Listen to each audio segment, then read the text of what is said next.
राहुल गांधी पर भाजपा का सब प्रहार उल्टा पड़ता जा रहा है।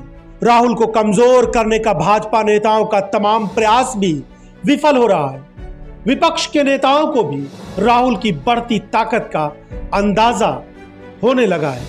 पहले जो पार्टियां राहुल गांधी और उनकी कांग्रेस पार्टी से अलग मोदी के खिलाफ 2024 के चुनाव की रणनीति बना रही थी, अब वो भी कांग्रेस के नेतृत्व में ही साथ मिलकर चुनाव लड़ने में अपनी भलाई देख रहे हैं। इसलिए भाजपा को हराने के लिए कांग्रेस के साथ के गठबंधन की भूमिका बहुत बड़ी होती जा रही है।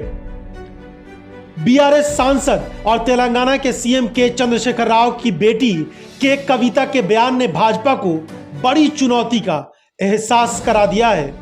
के कविता भले ही इस समय ईडी से पूछताछ का सामना कर रही हैं, लेकिन उनकी पार्टी अब कांग्रेस के करीब आने लगी है।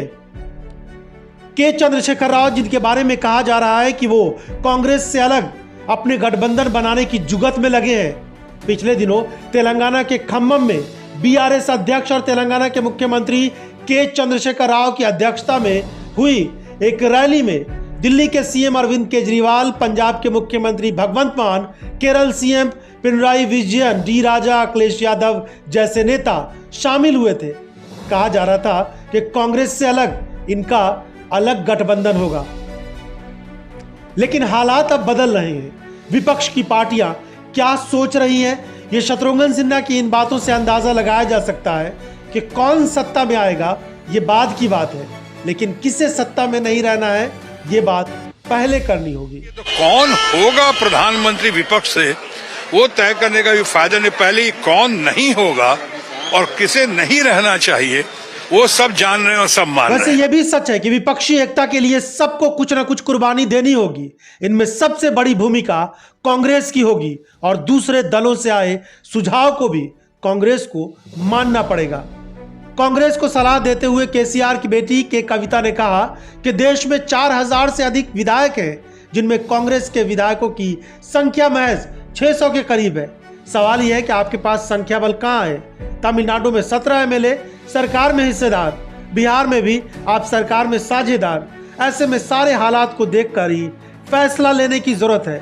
भले ही कविता के इस बयान से कांग्रेस खुश नहीं होगी, लेकिन ये खास बात है कि एक कदम तो बीआरएस ने कांग्रेस वाले गठबंधन की ओर बढ़ा दिया है। देखिए, कांग्रेस कहाँ पे खड़ी है वो तो कांग्रेस से ही पूछना पड़ेगा, वो मुझे नहीं मालूम। लेकिन हम जहाँ पे खड़े हैं, हम जहाँ से अलग देख रहे हैं, हम समझते हैं कि सारे ऑपोजिशन को एक साथ आना चाहिए, उसमें कोई दो राय नहीं है।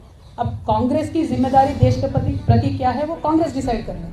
कांग्रेस को अगर आज भी लगता है कि उनके बगैर कुछ नहीं हो सकता है तो वो एक बार फैक्ट चेक कर ले, क्योंकि 4000 एमएलए में से आज कांग्रेस के पास सिर्फ 600 एमएलए है। What is that number? Where is their number? Today in Tamil Nadu they are in a Gadbandhan Sarkar, but they have only 17 MLAs. In Bihar they have in Gadbandhan Sarkar. How many MLAs do they have? In Bengal मुश्किल से अभी by election में entry हुआ है, एक MLA है कांग्रेस का. See, the point is for me to not gun down the opposition. Point is we should get united. But then who should make that effort? Why should the burden be only on the other parties? Why should the burden be only on BRS? Yes, BRS's stated stand is that we will work for it. We are working for it. That is why we recently held a rally in Khammam where many CMs came. We are going to hold another rally in April where again various other leaders will come. Our efforts are on. So our efforts are on, but what about Congress's sincerity, Congress's efforts, and when will they shed their arrogance and come to reality? That they will have to decide. I can't. अब कांग्रेस को पहल करने की जरूरत है और उम्मीद है कि मल्लिकार्जुन खड़गे और राहुल गांधी इस पहल को आगे बढ़ाएंगे। अगर कांग्रेस की तरफ से सकारात्मक पहल हुई तो दक्षिण भारत में भाजपा का सुपड़ा साफ हो सकता है। कर्नाटक से लेकर तमिलनाडु तक, तेलंगाना से लेकर केरल तक भाजपा बुरी तरह 2024 के चुनाव में घिर जाएगी।